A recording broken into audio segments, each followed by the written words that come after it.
The air in courtroom 4B was thick with the scent of expensive perfume and quiet desperation, but it was the sound that truly shocked the gallery into silence. It wasn't the bailiff's call to order or the rustle of legal papers. It was the soft, decadent pop of a champagne cork.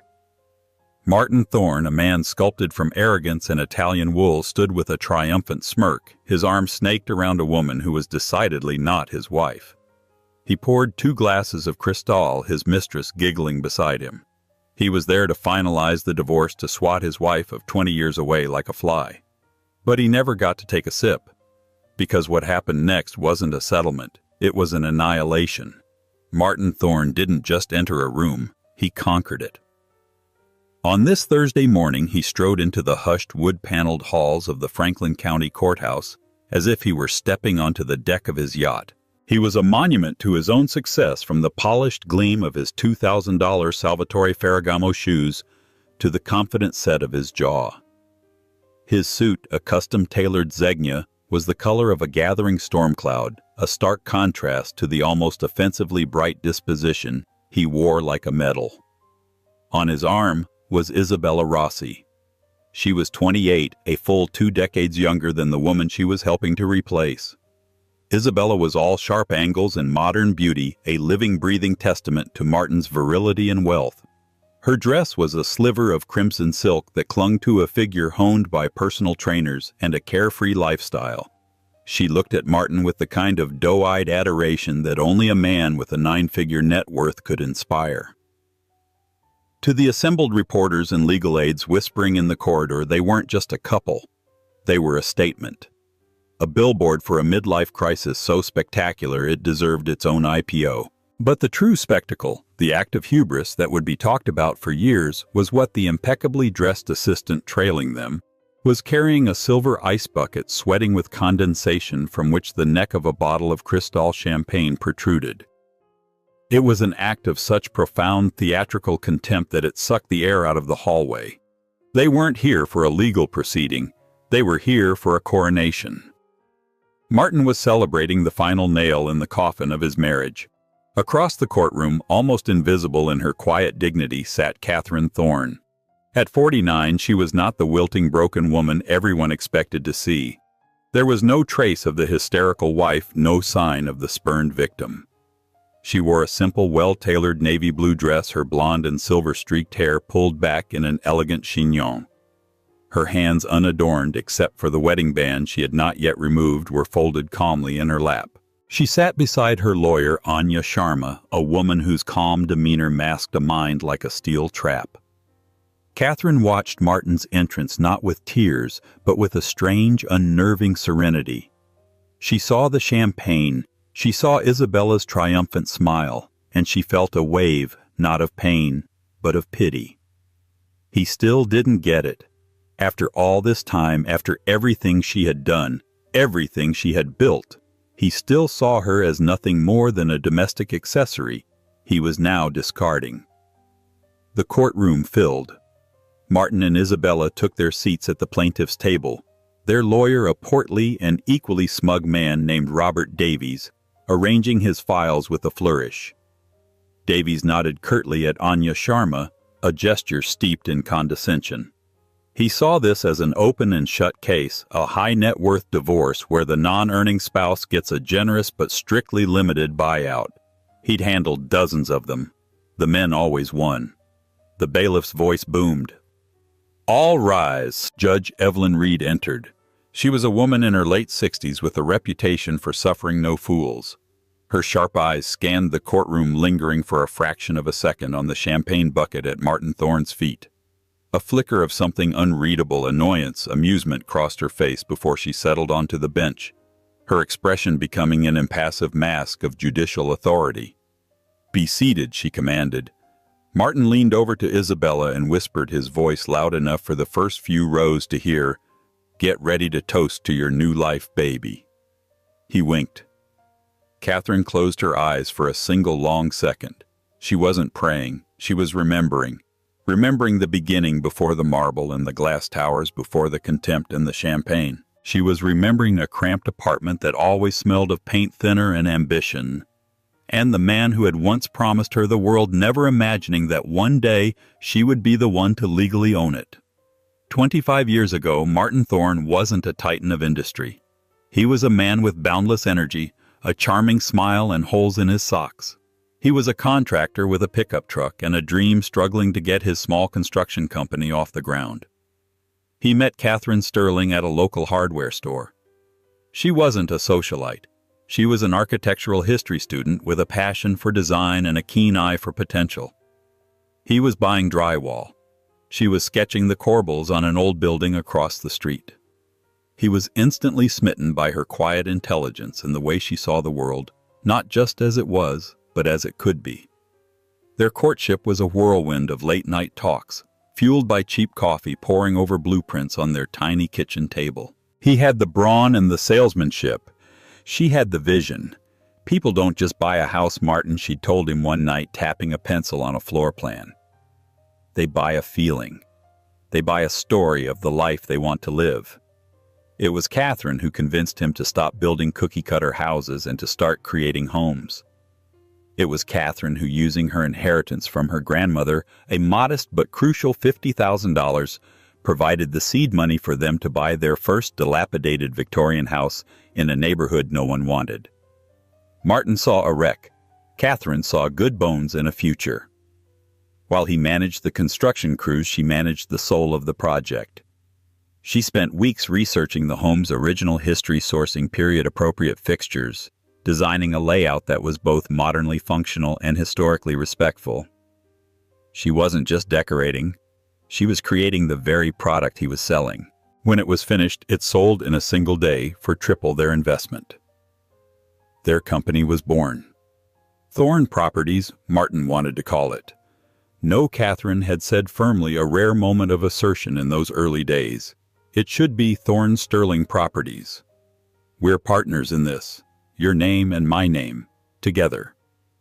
Martin, still deeply in love and recognizing the truth in her words, had readily agreed. The name was registered, the partnership legally formed, with both of them as equal founding members. That crucial detail, signed on a crisp document in a stuffy City Hall office, was a promise cast in ink. The next 10 years were a blur of success. Thorne Sterling Properties became the premier name in luxury restorations and high-end developments. Catherine's design philosophy, a blend of classic elegance and comfortable living, became their signature. She was the silent force behind the brand. While Martin was the face, the one in magazines shaking hands with mayors and financiers, Catherine was the one staging the properties, choosing the art, hosting the intimate dinner parties where hesitant investors were charmed into signing million-dollar checks. She cultivated the relationships that Martin later leveraged for his deals. She curated their social life with the same meticulous care she used to design a living room, understanding that in their world, perception was currency. But success changed Martin. The man who once cherished her vision began to belittle it. Her work became her little hobbies. The investor dinners she orchestrated were just throwing parties. The foundational $50,000 from her family was forgotten, rewritten in his mind as a small loan he'd long since eclipsed with his own genius. He started to believe his own press. He wasn't part of a team. He was a solo artist, a king, and Catherine was merely part of his court. The first affair was with an architect 10 years his junior. Catherine discovered it through a hotel bill left carelessly in a suit pocket. When she confronted him, her heart a shattered mess, he didn't deny it. He apologized not for the betrayal but for being caught. He called it a stupid mistake, a meaningless dalliance brought on by stress. He promised it would never happen again. Catherine, still believing in the man she had married and the life they had built, chose to forgive him. They had 2 children by then, a son and a daughter, and she wanted to preserve their family. But something essential had broken. The trust that had been the bedrock of their partnership, both personal and professional, was gone. A few years later, a different kind of threat emerged. A rival developer launched a frivolous but potentially damaging lawsuit against Thorne Sterling Properties. Their lawyer at the time, a jittery old man named Peterson, panicked. He advised Martin that to shield their core assets from a potential judgment, he should transfer his controlling interest in the holding company to Catherine. Her name isn't on any of the construction permits. Her public profile is purely social. She's clean, Peterson had argued. It's a temporary measure. We'll put everything in her name, a simple asset allocation. Once this blows over, she signs it right back. Ironclad. Martin loved the idea. It felt cunning. He presented it to Catherine as a brilliant legal strategy to protect their family's legacy. He made her feel like she was his trusted confidant, his partner in this clandestine maneuver. "I need you, Kath," he'd said, his voice laced with the same earnest charm he'd used in their hardware store days.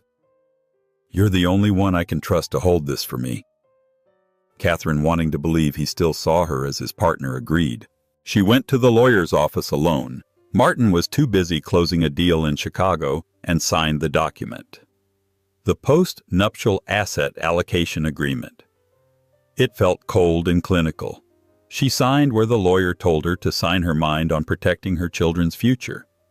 She never received a final executed copy.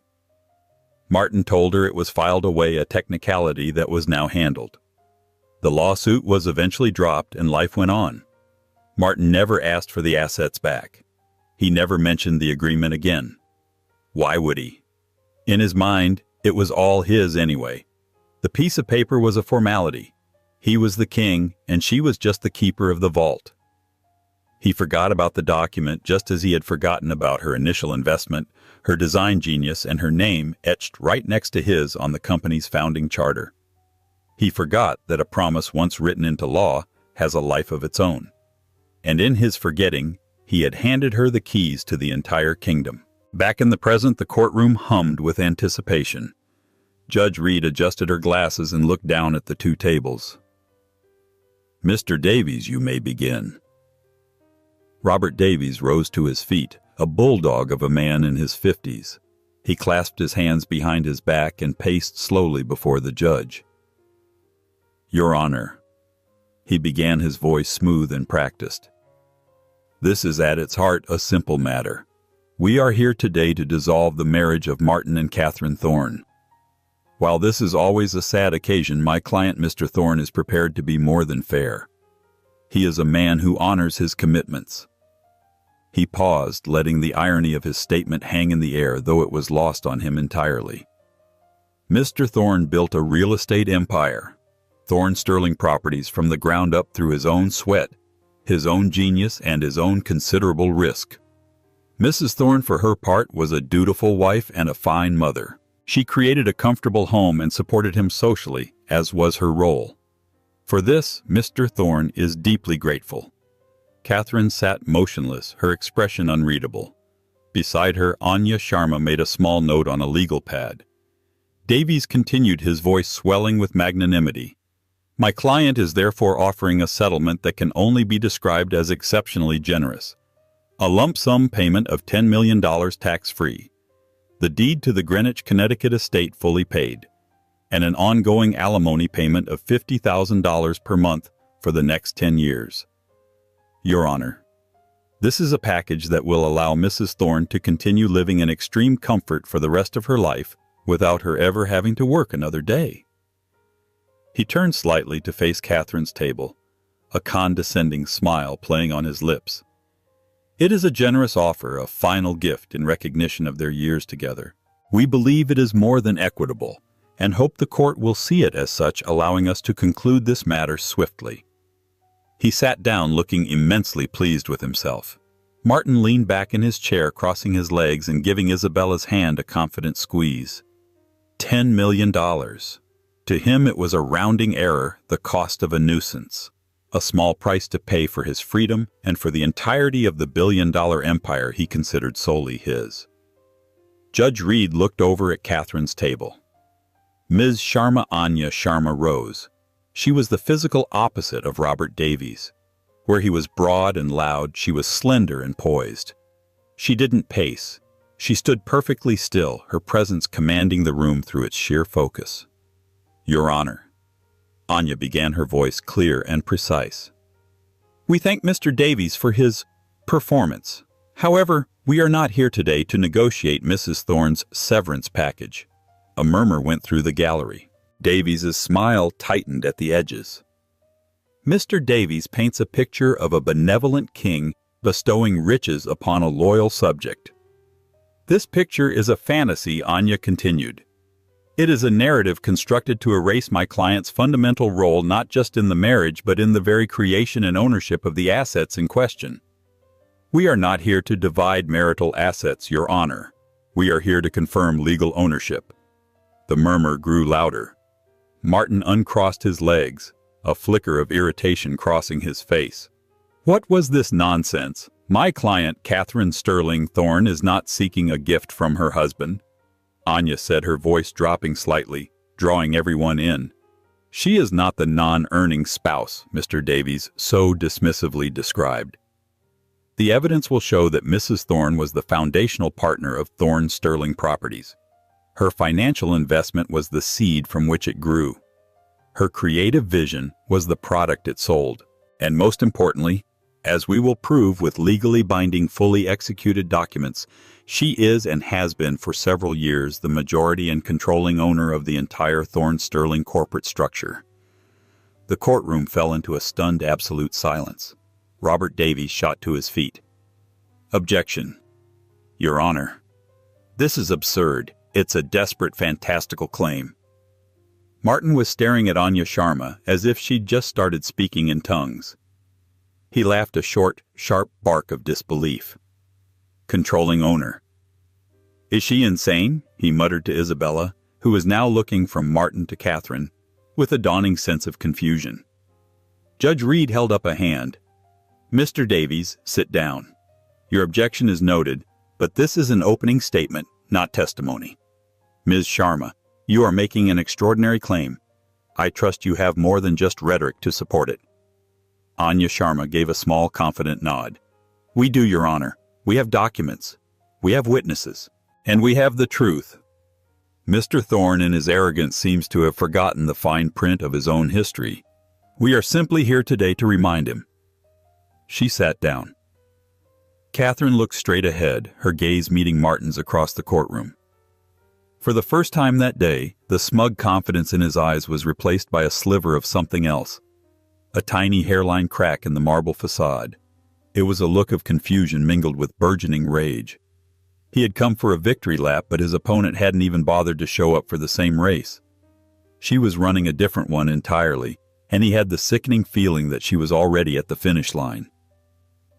Ms. Sharma, you may call your first witness, Judge Reed said, her voice cutting through the residual tension of the opening statements. The plaintiff has no witnesses, Your Honor, Anya replied calmly. We believe the evidence speaks for itself. We would like to begin by submitting our first exhibit. Exhibit A. An assistant placed the document binder on the clerk's desk, who then handed it up to the judge. Copies were distributed to Judge Reed and to a bewildered Robert Davies. This document, Your Honor, Anya explained, is a certified copy of the original Articles of Incorporation for a company named Thorne Sterling Properties, Inc., filed with the Secretary of State 24 years ago. Martin squinted at the document Davies slid in front of him. He remembered the name, of course. It was a sentimental choice from a lifetime ago. It didn't mean anything. As the court can see, Anya continued, there are two founding partners listed with equal shares. Martin Thorne and Catherine Sterling. Not Catherine Thorne, the wife. Catherine Sterling, the individual. Her maiden name. Davies stood up, shaking his head. Your Honor, this is a historical document. It reflects the state of the company 2 decades ago. It's meaningless now. Thorne Sterling Properties has undergone numerous restructurings, mergers, and the creation of a dozen subsidiary LLCs and a master holding company. This ancient artifact has no bearing on the current corporate structure. Anya waited for him to finish. On the contrary, Your Honor, the foundation is everything. This document establishes from day one that this was not Mr. Thorne's sole venture. It was a partnership. But Mr. Davies is correct that this is only the beginning of the story. Let's move on to the seed money that funded this partnership. She turned her attention to Martin.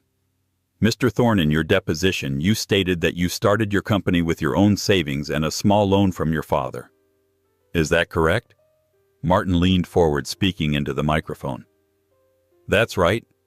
100%. I built it myself. You are certain you received no significant financial assistance from anyone else, specifically from Catherine or her family? Absolutely not, Martin said with a dismissive wave. Her family didn't have that kind of money. It was all me. I see, Anya said softly. Then perhaps you can explain Exhibit B. Another document was produced. This one was older. The paper yellowed with age.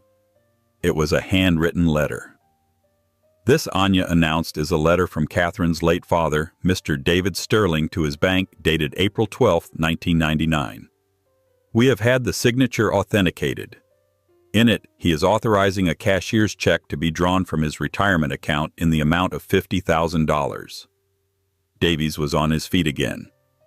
Objection, hearsay, and relevance. A letter from a deceased man to his bank proves nothing about where that money went. Patience, Mr. Davies. Judge Reed cautioned, her eyes fixed on the document.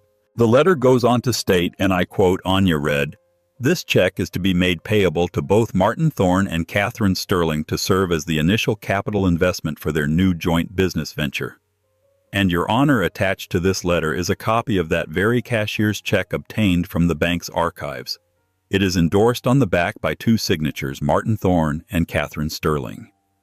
And it was deposited into the very first corporate account for Thorne Sterling Properties." The courtroom was silent. All eyes were on Martin. His face, moments ago so confident, was now flushed with a deep, angry red. He had been so used to telling his rags to riches story for so long that he'd come to believe the fiction himself. This piece of paper was a ghost from a past he had deliberately buried. It was a gift, Martin blurted out, his voice too loud. David gave us that money as a wedding gift. Anya raised an eyebrow. A wedding gift, Mr. Thorne. You were married 3 years before this check was issued. Furthermore, Mr. Sterling's letter explicitly calls it a capital investment for a joint business venture. That doesn't sound like a gift. It sounds like a business transaction. A transaction, I might add, for which we can find no record of repayment. The first crack in Martin's marble facade had appeared. He was a liar. He had lied under oath in his deposition, and he had just been caught. It wasn't a fatal blow, but it was a significant one. It tarnished his credibility. It planted a seed of doubt. Robert Davies scrambled to do damage control. Your Honor, my client clearly misremembered the details of an event from a quarter-century ago. This is a petty attempt to muddy the waters. $50,000, even if it was a loan, is a pittance compared to the billion-dollar valuation of the company today. It's a rounding error. Is a foundation a rounding error? Mr. Davies, Anya countered smoothly. Or is it the most crucial part of any structure? That $50,000 invested in the property designed by my client yielded a 300% return in under 6 months. That profit, not Mr. Thorne's savings, is what truly funded the company's expansion. The entire empire is built on that foundation. A foundation of my client's money and my client's vision. Judge Reed looked from the check to Martin's furious face. She said nothing, but her expression was stern. The narrative was shifting. Catherine Thorne was no longer a simple homemaker asking for a handout. She was a founding partner whose initial contribution had just been proven and whose ex-husband had just lied about it in open court. Martin felt a cold knot tighten in his stomach. He glanced at Isabella. The adoration in her eyes was now mixed with a hint of confusion and concern. This wasn't the swift, clean execution he had promised her. This was getting messy. For the first time, he felt a prickle of unease. He had underestimated Catherine, or, more accurately, he had forgotten who she was. And he was beginning to suspect that her lawyer, this quiet, unassuming woman, had a great deal more to say. Anya Sharma let the impact of the first revelation settle before she moved on, her method deliberate and devastatingly effective. She was not attacking with a sledgehammer. She was dismantling Martin's fortress brick by brick. Now that we have established the financial foundation of Thorne Sterling Properties, she said, addressing the judge, let us turn to its creative foundation. Mr. Thorne has consistently presented himself as the singular visionary behind the company's success. She gestured towards a large screen that had been set up in the courtroom. We'd like to present Exhibit C. This is a collection of magazine articles, architectural awards, and marketing materials from the last 20 years. Images began to flash on the screen. Glossy spreads from Architectural Digest and Forbes. Photos of gleaming glass and steel homes, exquisitely restored brownstones, and luxurious penthouse apartments. In every photo featuring a person, it was Martin. Martin in a hard hat at a construction site. Martin in a boardroom pointing at a model. Martin accepting an award. As you can see, Anya said, the public narrative has been carefully curated. Mr. Thorne is the face, the name, the brand. Robert Davies smirked. Ms. Sharma is proving my point. The evidence of my client's success is overwhelming. I'm not finished, Anya said coolly. Now let's look at the actual work. We call our next witness Mr. Frank Henderson. An older gentleman in his 70s with kind eyes and work-worn hands made his way to the witness stand. Mr. Henderson, Anya began. Could you please state your occupation for the court? I was a project manager, he said in a clear, steady voice. I worked for Thorne Sterling for 18 years from the very beginning. I was their third employee. Thank you. Mr. Henderson, you oversaw the construction of over 50 properties for the company. In your professional experience, who was responsible for the core design concepts, the aesthetic choices, the material selections, and the final staging that made those properties so desirable? Davies stood. Objection. Calls for speculation. Overruled. Judge Reed snapped. The witness is being asked about his direct professional experience. He may answer. Henderson looked directly at the judge. In the early days, it was all Mrs. Thorne. Catherine. She had the eye. Martin was great at getting the permits and managing the subs, but Catherine was the one who made the places special. She'd find some old fireplace mantel at a salvage yard, or sketch out a new kitchen layout on a napkin that was just perfect. She picked every paint color, every tile, every light fixture. We didn't call it staging back then, but she was the one who furnished the first few show homes herself using pieces from her own house. That's what sold them. Anya nodded. And as the company grew, did her role diminish? Not at all, Henderson said. It just got bigger. She hired and managed the whole interior design team. Nothing got ordered. No blueprint was finalized without her signing off on the aesthetic side. Martin handled the money and the schedule, but Catherine created the product. Everyone on the inside knew it. She was the soul of the company. Anya let his words sink in before asking her final question. Mr. Henderson, why are you no longer with the company? The old man's face saddened. Mr. Thorne fired me 2 years ago. Said they were streamlining and my pension was too expensive. I'd worked for him for 18 years. Thank you, Mr. Henderson. No further questions. Davies declined to cross-examine, knowing Henderson was a sympathetic and credible witness who would only do more damage. Next, Anya called a caterer who testified to the dozens of investor events Catherine had hosted, providing menus and guest lists that corresponded with major funding deals. Then she called a former junior designer who tearfully recounted how Catherine had mentored her and how her own designs were often presented to Martin by a senior designer who took the credit. The picture was becoming painfully clear. Catherine wasn't a homemaker who threw parties. She was an uncredited executive, the chief creative officer of Thorne Sterling Properties, whose contributions had been systematically erased from the official history. Martin was seething. He felt his power, his very identity being publicly dissected and relabeled. This wasn't just about money anymore. It was about his legacy. Then Anya Sharma walked back to her table and picked up a single sheet of paper. Your Honor, we have one final piece of evidence regarding the fundamental identity of this company, she announced. It's something so obvious it has been hiding in plain sight for 24 years. She held up the paper. It was a close-up of the Thorne Sterling Properties logo. Thorne Sterling, she said, her voice echoing in the silent room. We have established that Thorne is for Martin Thorne and Sterling is for Catherine's maiden name. Mr. Thorne, in his public interviews, has often been asked about the name. He has claimed Sterling was chosen because it denotes quality, as in sterling silver. A clever bit of branding. She paused, looking directly at Martin. But we believe there's more to it. We believe the name itself is a contract, a promise of partnership, a truth that Mr. Thorne has spent the last decade trying to forget. She placed the paper down. But our most compelling evidence has not yet been presented. And it goes far beyond the company's name or its history. It concerns its present-day legal ownership, a matter Mr. Thorne himself arranged. Robert Davies laughed out loud, a forced, nervous sound. Ownership, Your Honor.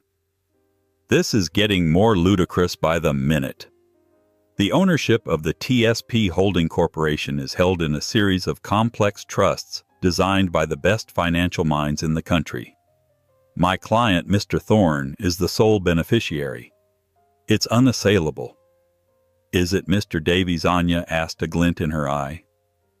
Because we have a document signed by your client that says otherwise. Martin's blood ran cold. The lawsuit. The smarmy lawyer Peterson. The document he'd had Catherine sign to protect the family. He had a vague, sickening memory of it. He'd seen it as a clever trick, a temporary shell game. He'd never even thought to reverse it. Why would he? He was in charge. She was his wife. It was all his. The sickening knot in his stomach tightened into a ball of ice. He looked at Catherine. Her serene expression hadn't changed, but now he saw it for what it was. It wasn't calmness. It was certainty. Ms. Sharma, what is this document you're referring to? Judge Reed asked, her voice laced with an impatient curiosity. The courtroom was as still as a tomb. We would like to enter into evidence Exhibit F, Your Honor, Anya said. It is entitled Post-Nuptial Asset Allocation Agreement, dated May 14th, 7 years ago. Robert Davies paled. He shot a frantic look at Martin, who felt a jolt of pure adrenaline, the kind that precedes a car crash. He knew the document. He had orchestrated its creation. But he hadn't seen it in years. He'd forgotten the specifics, confident in its purpose to temporarily shield him. The clerk handed the document to Judge Reed and a copy to Davies's table. Davies snatched at his eyes, scanning the dense legal text with growing horror. Your Honor. Anya began to explain 7 years ago Thorne Sterling Properties faced a significant, though ultimately baseless, lawsuit. On the advice of his then counsel, Mr. Thorne decided to legally insulate his assets. The solution he chose was to transfer his entire controlling interest in the parent holding company, the entity that owns every subsidiary, every property, every dollar, into his wife's name. A wave of gasps rippled through the gallery. Isabella's perfectly manicured hand flew to her mouth. Davies found his voice sputtering. A temporary transfer. A common asset protection strategy. It was a temporary conveyance with the clear understanding that the assets would be returned upon resolution of the legal threat. It has no bearing on true ownership and understanding, Mr. Davies. Anya countered, her voice dangerously soft. The law is not concerned with vague understandings. It is concerned with what is written and what is signed. Please direct your attention to page 4, section 3, subsection B. Davies's fingers fumbled with the pages. Judge Reed was already there, her finger tracing the lines of text. The clause, Anya said, her words like hammer blows, stipulates the conditions under which the assets would revert to Mr. Thorne. It states that the ownership will be transferred back upon a joint written request submitted to the corporate trustee by both parties, Mr. Martin Thorne and Mrs. Catherine Thorne. She paused, letting the words hang in the air. Your Honor, we have submitted a sworn affidavit from the trustee confirming that no such joint request was ever made or ever attempted. Martin's mind was racing, trying to claw its way out of the trap. That was the agreement. She was supposed to sign it back, he hissed across the table to Davies, his voice a ragged whisper. Did you ever present her with a document to sign back the assets? Mr. Thorne, Anya asked, as if she could hear his thoughts. Martin was trapped. He hadn't. Once the lawsuit vanished, he was consumed with a new mega project in Dubai. The document, the transfer, it all slipped from his mind, a piece of administrative trivia.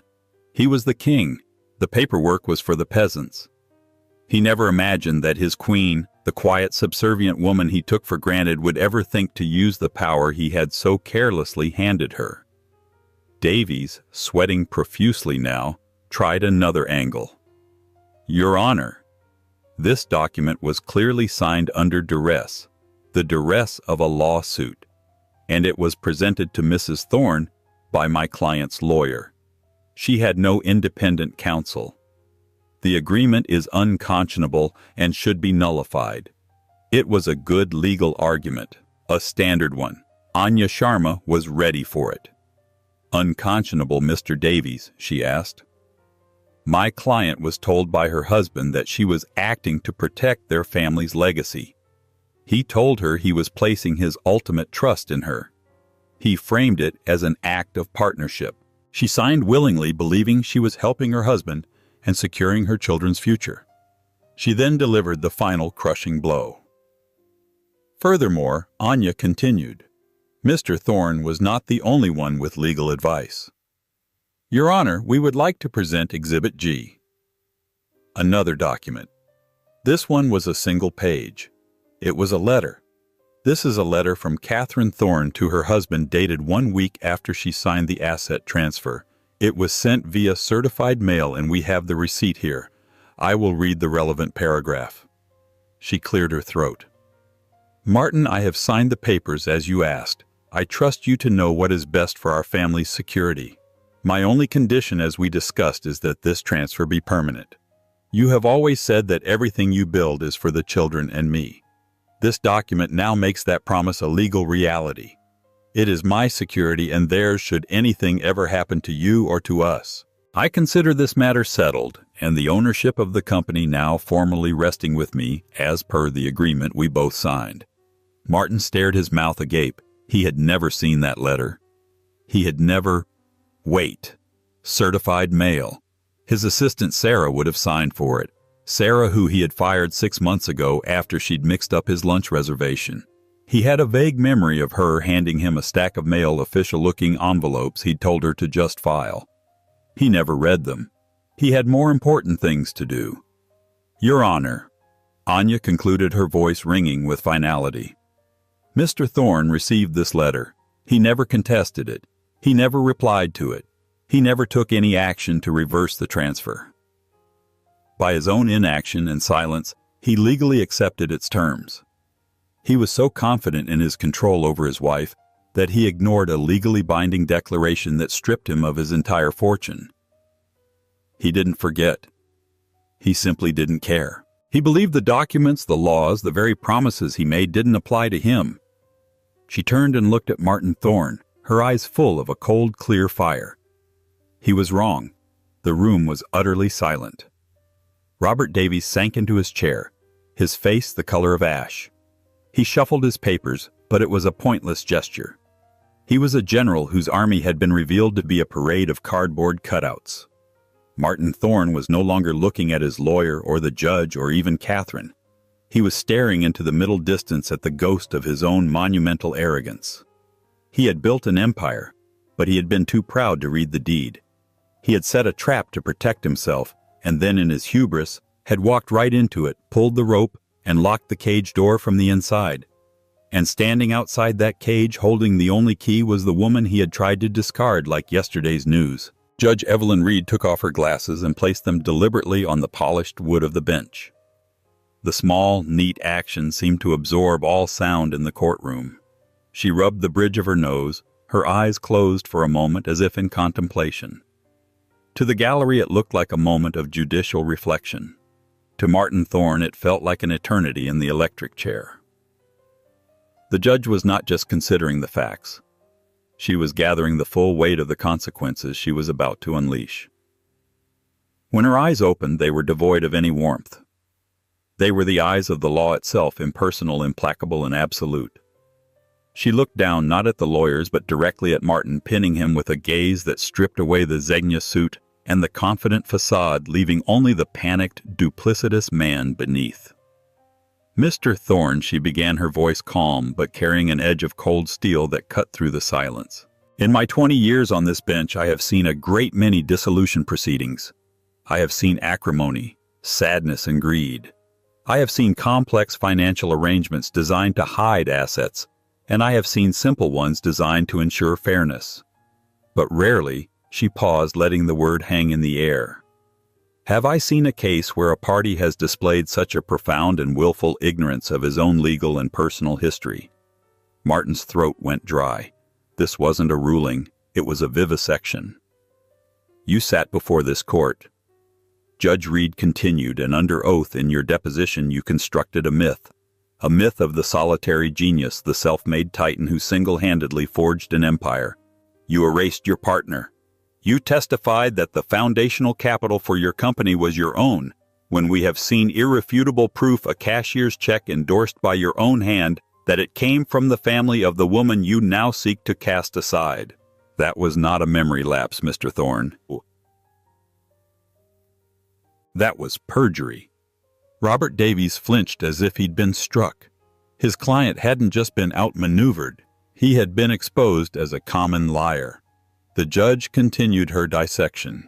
"You then proceeded to diminish the contributions of Mrs. Thorne to mere hobbies and social duties. Yet witness after witness, from your own long-serving project manager to the very people who designed your products, have testified that Catherine Sterling Thorne was not an accessory to your success.